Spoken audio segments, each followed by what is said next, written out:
We caught up with Derrick Rose yesterday, and after the show, he's got a new book out. And I started the conversation by asking him why he decided to write this autobiography.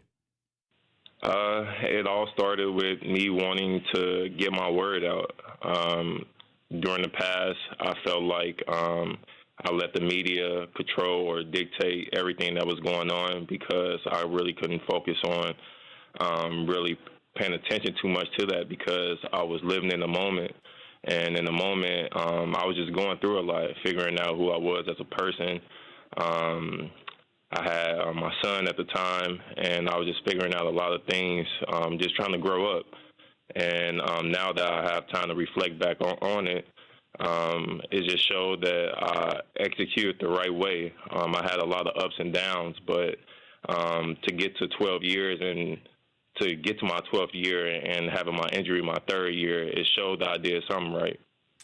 Toughest thing to write about was what?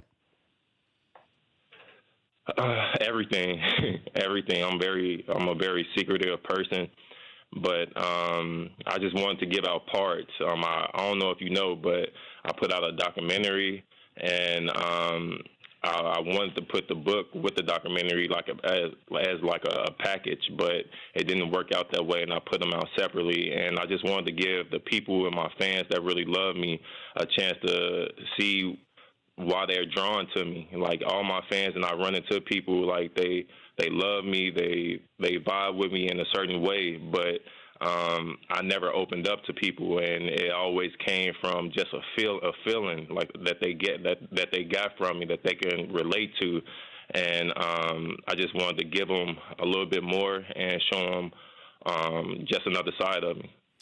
How did how you grew up form your personality? I think it formed my personality a lot. I think that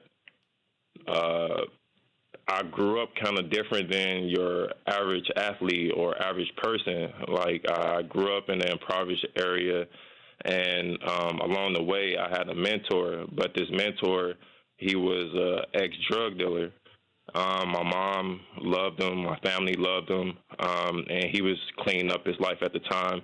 And he didn't do any wrong or anything like that, but it was somebody that I was drawn to at the time, and he steered me in the right direction and made me stay away from some of the things that were going on in my neighborhood. And if it wasn't for him, I would say I would have been probably one of the kids that's kind of like lost in my neighborhood right now. How difficult was it for coaches to come in and recruit you? They'd have to go into the Inglewood area. How nervous were some of these college coaches? I mean, you would probably have to ask them that, how nervous they were. But to me, I grew up, I lived in it. I wasn't never scared to be around, like, my neighborhood. But you had certain coaches where they said they wanted me, but like my mom, she didn't drive. My brothers at the time, they were working. It ain't like my mom or my brothers were gonna stop working, like take my mom to all these college visits because she was working too. So we felt like if you really wanted me to play for you, like you should come to like our house. And my mom, Coach Cal was the first coach to do so. And that's why you went to Memphis? Yeah, that's why I went to Memphis. That, along with my teammates that were there, it was a older group. I felt like the only piece they were missing was a point guard. A lot of people looked at that decision like, why Memphis? But for me, I always felt like I always betted on myself, even from like high school. Like I went to a high school that wasn't a basketball high school. I went to a school at the time, it was a college that was a small college. And I was able to maintain all that to the league, but I wouldn't have got there if it wasn't for the people in the past. How important was basketball to you growing up? It was everything. It was my all.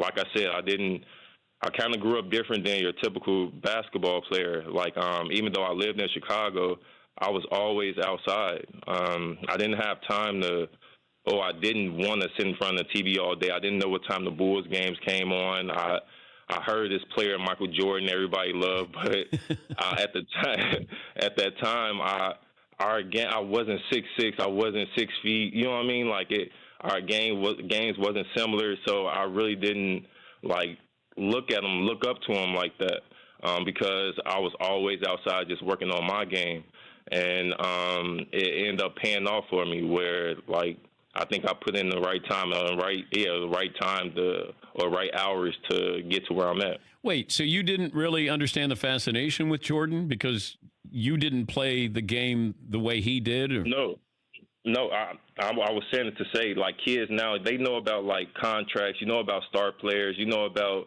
just the NBA because it's a global game. When I grew up, I didn't know all. I knew that we were winning championships, but I wasn't able to celebrate that because I was too young to go outside to celebrate with the people that were running on the streets after a championship. So they'll win a championship, my brothers and them outside, and I have to sit in the house and look from the window and see everybody on the street celebrating. So I didn't feel that growing up. You know what I mean? Like, it was kind of different. So growing up, I didn't know that you could really get paid for basketball until like my freshman or sophomore year in high school. And around that time, that's when like kids were like going out of high school a lot. And I'm like, man, like, okay, I think I could actually like take care of my family off this now. And that's when I started taking it serious my freshman and sophomore year. It came from a comment from my brother. My brother, Alan, he was like in the room, and I'm honestly speaking, he was in the room, and like he was like chopping up some drugs, and like he was talking to me just honestly, and this was the first time I heard him give me a compliment about just a good compliment about like how I played and don't mess it up. And I took that compliment and ran with it because he always showed me tough love. But wait, and, it's a mixed message here. He's chopping up drugs and telling you he's proud of your game. Yeah, I mean, this is the environment I grew up in. I'm just telling you what I grew up in. Yeah. No, I can only imagine what you grew up in, but you never felt you felt like you were safe in that neighborhood. Now, did they protect you because you were good at basketball? Yeah, and I wasn't that kid. I wasn't a bad kid at all. Like I was in the house at the right time. The street lights came on. I was in the house. If I was on the court late at night, like my mom would walk up to the court and wait till I get done playing. Then we'll walk back home together. Like that's the type of neighborhood I grew up in. Everybody knew that. Like I had like goals, and the crazy thing about it, like I made it. Like I executed everything I wanted to do. I've been having these same type of expectations and like burnings on me since I was in sixth grade. Like people looked at me to get to where I'm at right now since I was in sixth grade in Chicago. Talking to Derrick Rose now with the Pistons. He's written a new book. Who came up with the title? I did. I came up with the title with Sam Smith. Me and Sam, we've been cool ever since I've been in Chicago. And it was something with me just being an introvert. Like everybody lead in different ways. I feel like I lead, but I like showing my work first. You know what I mean? I like actually executing, and I don't like talking about it. I feel like you could talk a good game, but everybody's different. For me, I feel like I like showing you better than telling you. You got a LeBron James story that you tell? Yeah, I mean, got a favorite one? But not in the book, but I mean, that's what I mean. I tried to give you like parts. I started with the doc. I put parts in the book, and I wanted a part to be where I'm being vocal to you, like we're doing right now. We're having the conversation. So I just wanted to come. I'm like, give my fans and everybody that pay attention to me and that can relate to me different ways of interacting and actually expressing myself. Toughest part of handling that first injury that you had. Yes. Did you know how serious it was at the time? No, I didn't know at the time, but I knew that I could come back. That was the only thing I was worried about, was coming back, but I didn't know how serious it was at the time. No, I didn't. And you were written off by quite a few analysts there, right? Yeah, I know. I know, bro. I know. But even at the time, I didn't take it personal. Like, it's kind of crazy. I felt like I handled it the right way. Like I said, I had a lot of ups and downs. Everything I said in the past is what like players are doing now. They just call it load management. Yeah, I think we're going to see more of that with these guys. As you get into your 30s, you're going to see that with Kawhi is going to do that again. Paul George will probably. I mean, there's no.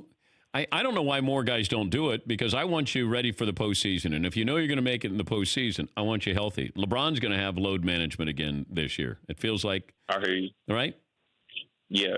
But, at the time, I got criticized for it because I felt like I wasn't ready. Like, if I would have went out there anytime, all the times that I got injured, if I would have went out there any time before, like, I really wanted to, or before I wanted to get on the court, there's no way I would have got to year 12, I feel like. Are you a Hall of Famer? I mean, that's not up to me to decide that. But do you think you are? I know, it really don't matter to me. I know that I left a print on the game. Like, I have a rule in the game to, like, help the kids. Like, I don't show, like, that side or the side that, like, I don't show who I am really because I'm private. But what I'm about helping, loving, and sharing. And I felt like I kind of helped the game in a way where if you go out there and you grind and you do what you're supposed to do, you get more money. And I don't think there's nothing wrong with that. There's a video of you crying when you found out you were traded from the Bulls to the Knicks. Why were you so emotional? That's my life. Chicago, everything was there. The first thing I thought of was my family and my son. I knew that, I cherish those moments. Like, Steph wouldn't have been Steph if his dad, you know what I mean? Like, didn't allow him to be on the court when he's shooting and all that. Like, I love the moments with my son when I'm actually warming up and he's on the court on the side going crazy, or he's passing me the ball. Like, those are the moments that I cherish because I know that growing up, he's going to cherish them also. And that's a way that we could connect on a whole nother level. Well, hopefully it helps you. I've always viewed you as a private person. It was always rare. I remember when you did the GQ article back in 2012 and you talked about stealth mode. And I always thought you were sort of a mystery, that we didn't really know what was going on behind, that exterior there. And there was a whole lot going on. Yeah, it was a lot, but I felt like I wasn't ready at the time. At the time, I was a real, shy, introvert kid. Only reason why I'm talking to you right now is because I matured. I got comfortable being uncomfortable in a space like this, and it took time. At the time, I wasn't ready. I wasn't mature enough to go through everything like I am right now, but I was able to get through it with having clarity, being mindful, and just being blessed and fortunate. What was your welcome to the NBA moment? My welcome to the NBA moment. Yeah, like somebody dunked on you or somebody put up 50. No.